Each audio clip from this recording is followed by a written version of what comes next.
घमंड। एक आदमी को इस बात पर बहुत घमंड था कि मेरे बिना मेरा परिवार नहीं चल सकता। उसकी एक छोटी सी किराने की दुकान थी।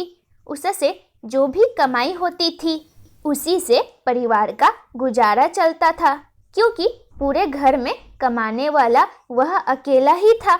इसलिए उसे लगता था कि उसके बगैर सब भूखे मरेंगे।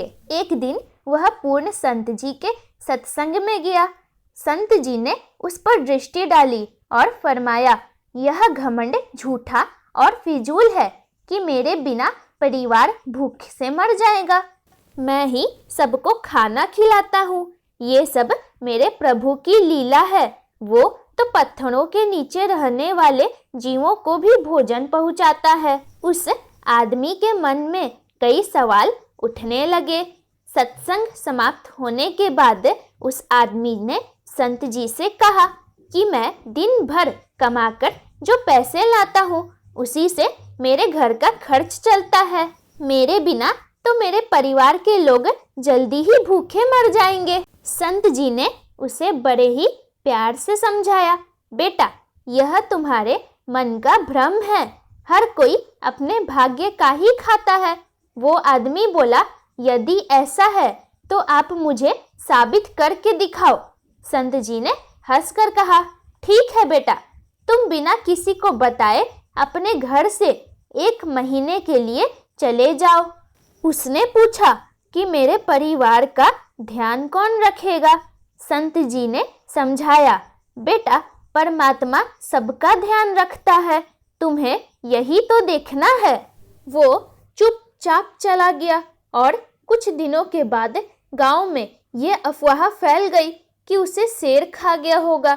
उसके परिवार वाले कई दिनों तक उसे ढूंढते भी रहे और रोते भी रहे, लेकिन उसका कुछ पता नहीं चला। आखिरकार गांव के कुछ भले लोग उनकी मदद के लिए आ गए। एक सेठ ने उसके बड़े लड़के को अपने यहाँ नौकरी दे दी।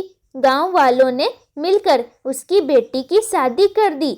एक भला आदमी उसके छोटे बेटे की पढ़ाई का पूरा खर्च देने को तैयार हो गया।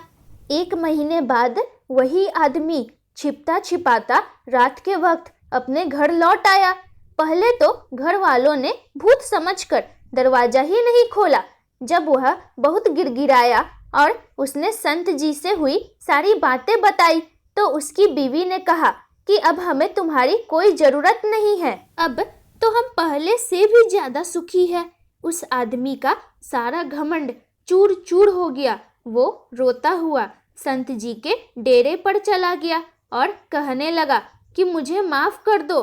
संत जी ने बड़े प्यार से कहा, अब तुम्हें अपने घर वापस जाने की क्या ज़रूरत है?